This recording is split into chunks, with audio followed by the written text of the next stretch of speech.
अस्सलाम वालेकुम students.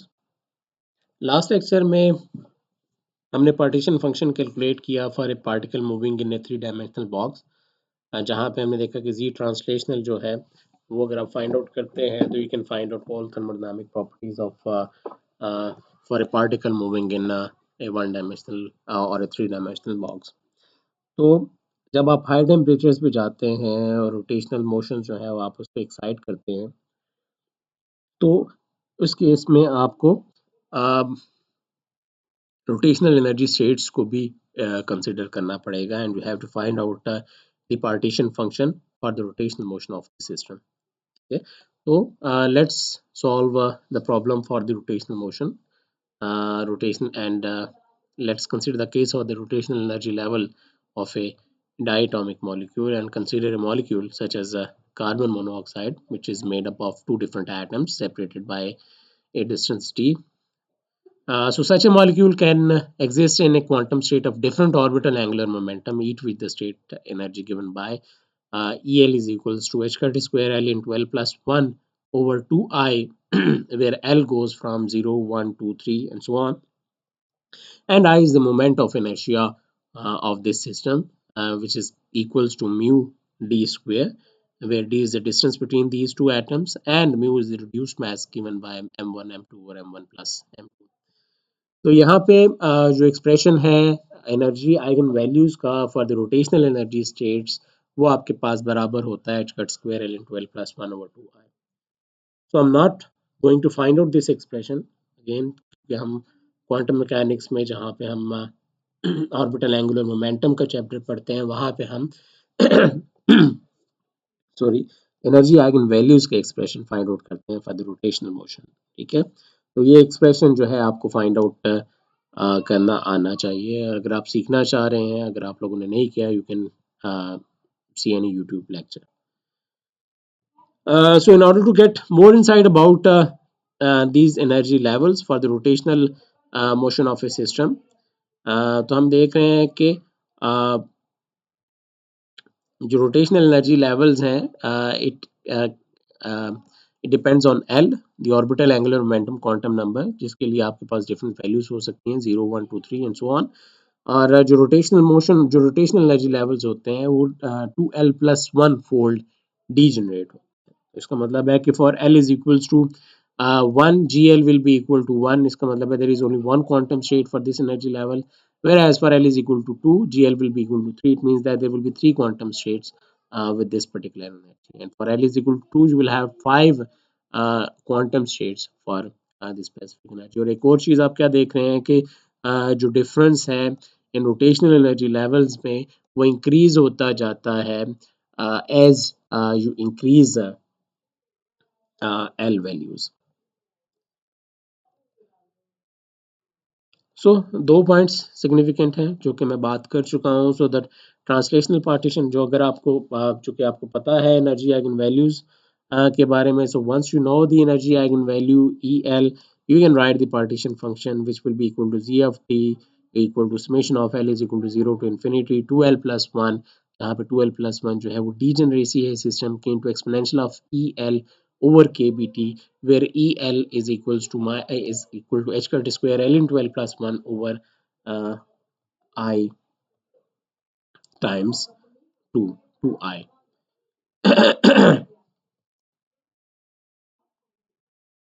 So अगर आपको प्रॉपर्टीज निकालनी है, फाइंड आउट करनी है for this for the rotational motion of this system, you have to solve this partition function.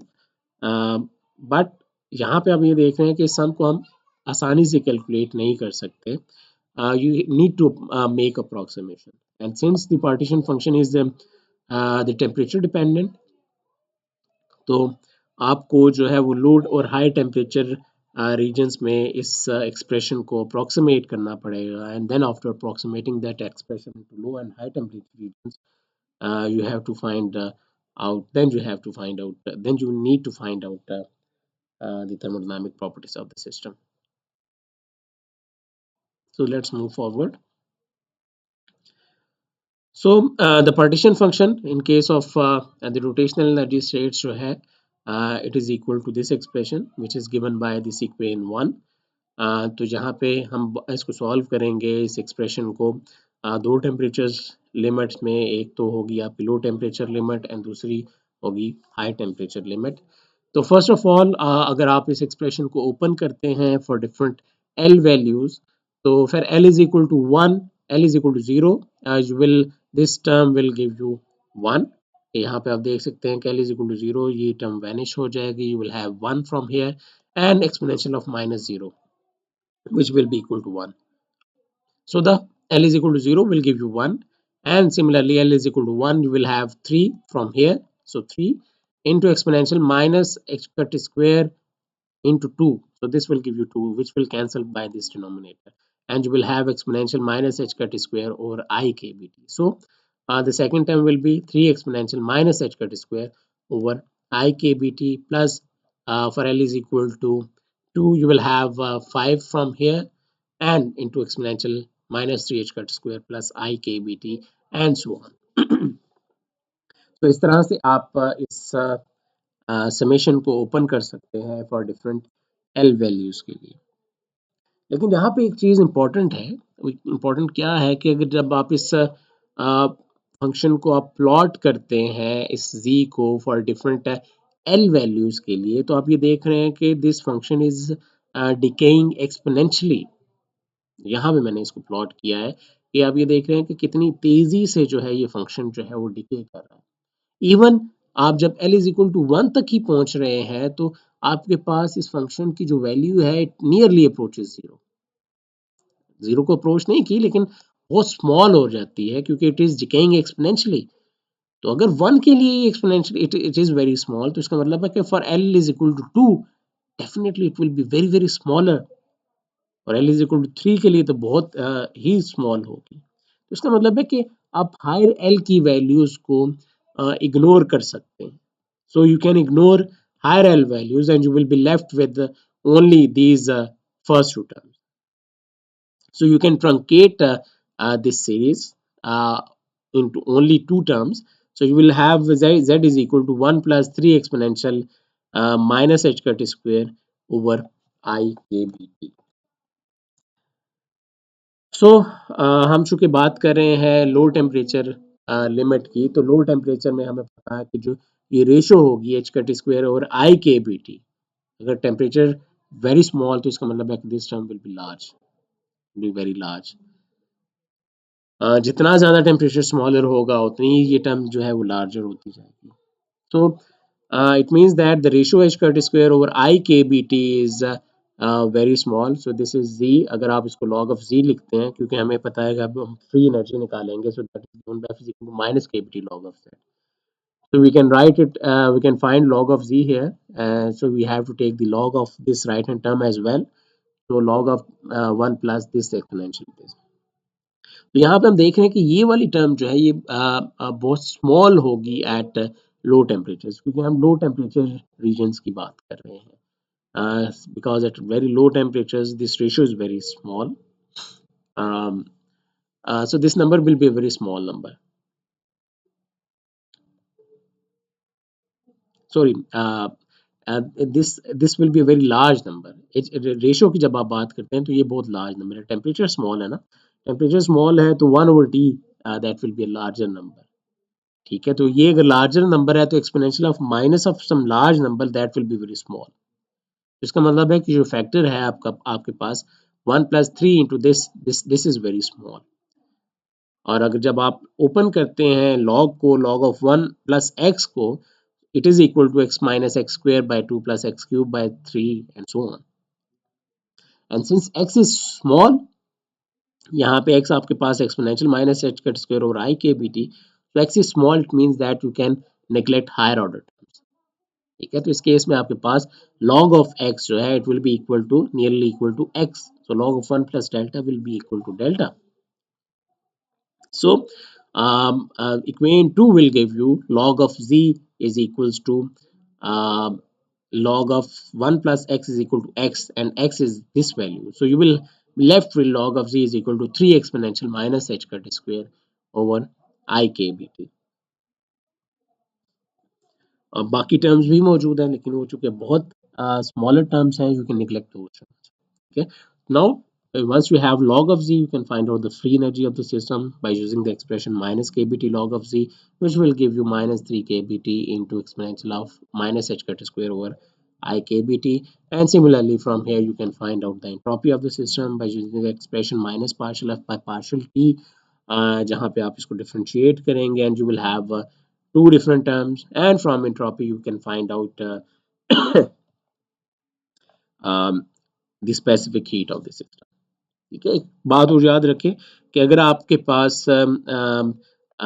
Partition function आप फाइंड आउट कर चुके हैं, तो पार्टीशन फंक्शन या लॉग ऑफ जी आप फाइंड आउट कर चुके हैं, तो अगर आपको स्पेसिफिक हीट निकालने को कहा जाए, तो स्पेसिफिक हीट निकालने का एक तरीका तो यह है कि आप फ्री एनर्जी निकालें, एंट्रोपी निकालें एंड देन स्पेसिफिक हीट निकालें, जिस तरह से यहाँ पे मैंने किया। ठीक है, लेकिन आप एक और वे अडॉप्ट कर सकते हैं कि आप इंटरनल एनर्जी निकाल लें, which will be given by which is defined as kBt square partial by partial t log of c। यहाँ से आप इंटरनल एनर्जी निकालें और फिर वहाँ से आप जो है स्पेसिफिक हीट फाइंड आउट कर सकते हैं by using the expression partial you by partial T. तो जो अप्रोच जो है आपको सिंपल लगे या जो जिस तरह से आपको क्वेश्चन में डिमांड की जाए आपने उस तरह से सॉल्व करना है। ठीक है, तो स्पेसिफिक हीट जो है इस केस में is proportional to exponential minus h cut square over I के बी टी। तो यहाँ पे आप देख रहे हैं internal energy is proportional to this, so this is a constant. इसका मतलब है कि ये इसके प्रोपोर्शनल है, तो डेफिनेटली जो जब आप इसको डिफरेंशिएट करेंगे with respect to T, so you will have these terms which are these terms into exponential of minus h cut square over I k b। ठीक है, तो इसका मतलब है कि both entropy and heat capacity they dies away exponentially as the temperature decreases। ठीक है, जैसे जैसे टेम्परेचर डिक्रीज करता जाएगा this will become very large number, so this ratio will become very large। तो इसका मतलब है कि exponential of large will decay will decay exponentially very fast। ठीक है, तो हम ये कह सकते हैं कि जैसे जैसे आप टेम्परेचर डिक्रीज कर रहे हैं, 1/T जो है वो इंक्रीज हो रहा है, सो हीट कैपेसिटी जो है डाइज अवे एक्सपोनेंशियली। ठीक है, या हम ये कह सकते हैं कि जैसे जैसे आप टेम्परेचर डिक्रीज कर रहे हैं, जो आपके पास जो रोटेशनल स्टेट्स हैं with l greater than zero, they are set to be frozen out as the temperature lowered. ठीक है, l is equal to zero states जो हैं वो फ्रोजन आउट क्यों हो रही हैं, क्योंकि अगर आप इनके एनर्जी लेवल्स को देखें तो जैसे जैसे आप हायर एल की वैल्यूज की तरफ जा रहे हैं, तो ये डिफरेंस है ये एल की वैल्यूज के दरमियान ये भी बढ़ता जा रहा है। इसका मतलब है कि जब आप टेम्परेचर लोअर करेंगे तो पहले ये हायर एल की वैल्यूज वाली स्टेट्स जो है दे विल फ्रोजन आउट। ठीक है, तो हमने ये देखा कि जो लो टेम्परेचर रीजन है वहाँ पे जो स्पेसिफिक हीट है is proportional to minus h cut square over I के B T. So when the temperature is lowered the specific heat dies away exponentially. अगर आप इसको प्लॉट करते हैं स्पेसिफिक हीट को as a function of temperature and you are in this temperature limit, that is आप low temperature की बात कर रहे हैं, हाई टेम्परेचर की हम बात नहीं कर रहे, तो लो टेम्परेचर पे हम देखेंगे कि ये फंक्शन जो है एक्सपोनेंशियल ऑफ -1/t की तरह बिहेव कर रहा है। कि जैसे जैसे टेम्परेचर डिक्रीज कर रहा है 1/t जो है वो इंक्रीज कर रहा है, तो 1/t इंक्रीज करेगा तो exponential of minus some large number will B zero.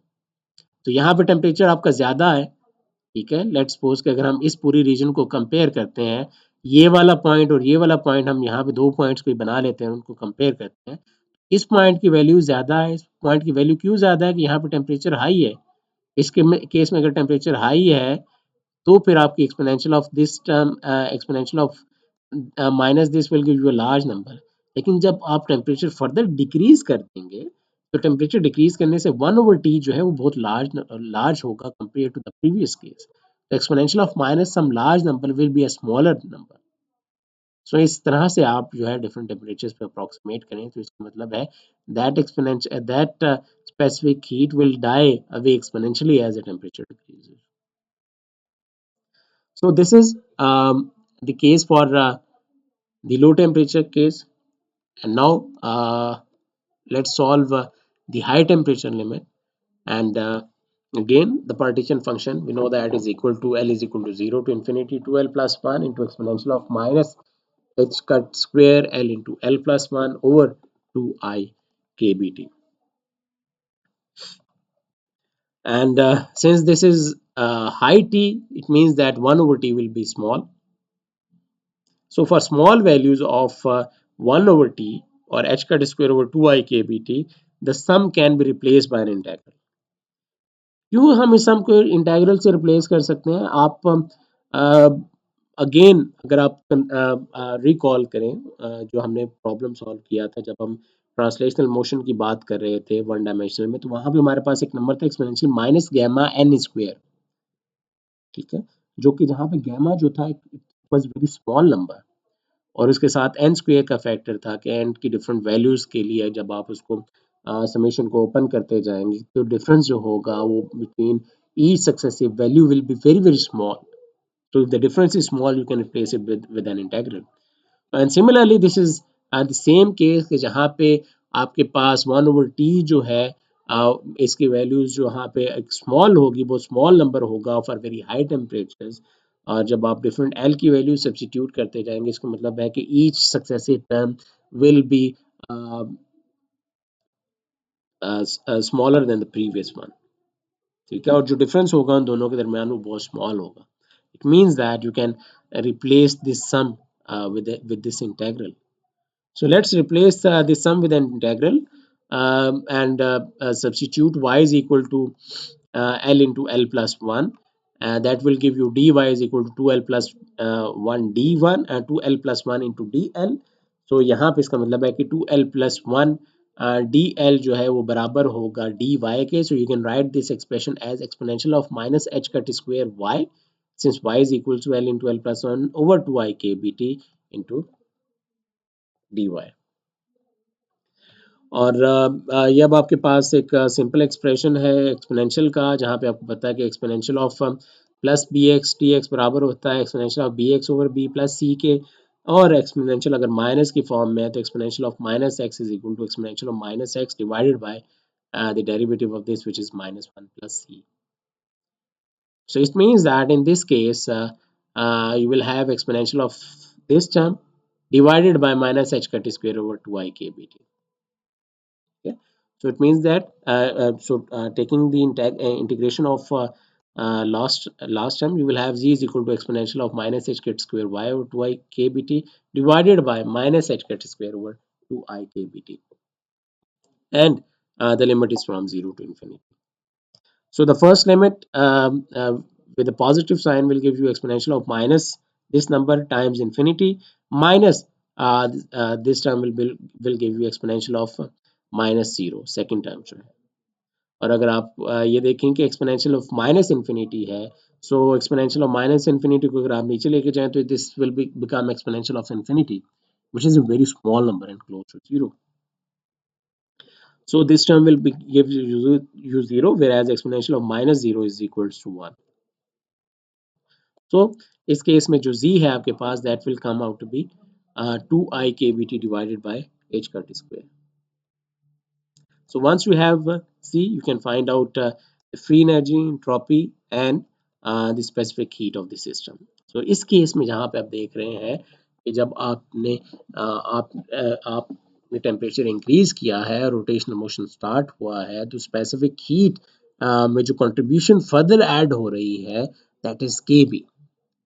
तो जब वो एक मॉलिक्यूल ट्रांसलेट कर रहा था तो जो कंट्रीब्यूशन थी to the heat capacity of the system that was equal to 3/2 kb. And once the rotational motion start, it gives additional contribution of kb to the heat capacity of the system.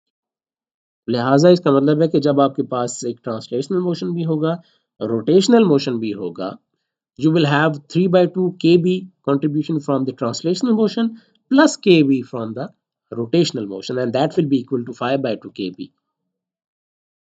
ठीक है, और अगर आप वही graph देखते हैं जो कि मैंने प्रीवियस लेक्चर के स्टार्ट में आपको दिखाया था, वहाँ पे आप देख सकते हैं कि ट्रांसलेशनल मोशन पे आपकी स्पेसिफिक हीट जो है वो कांस्टेंट है और बराबर है 3/2 kb के.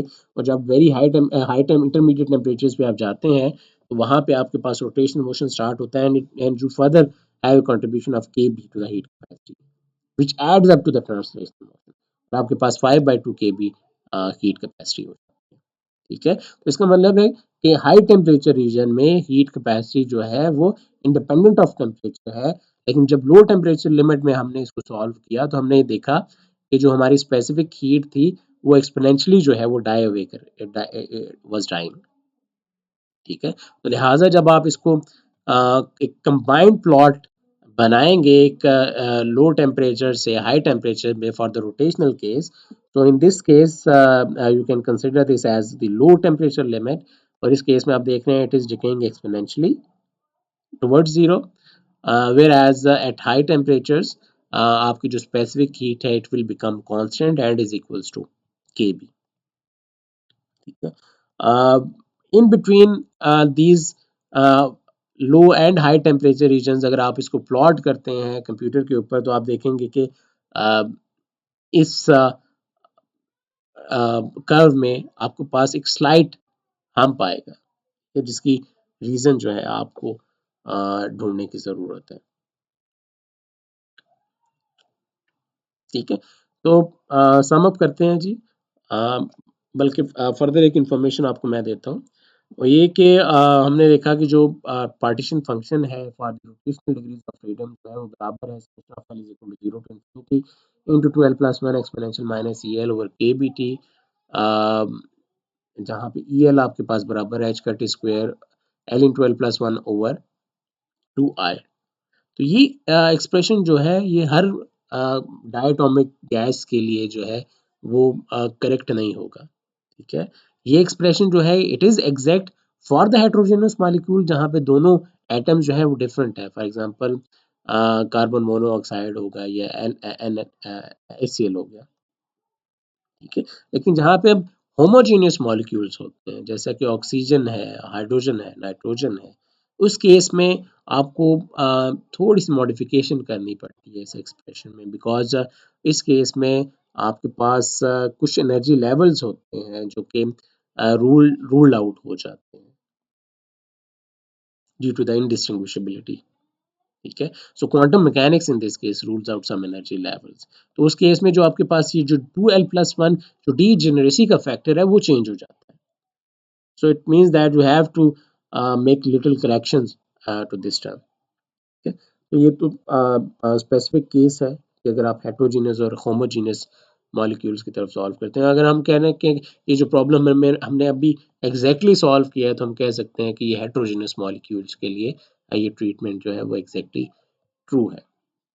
सो that's it for this lecture, जहाँ पे हमने स्पेसिफिक हीट का एक्सप्रेशन निकाला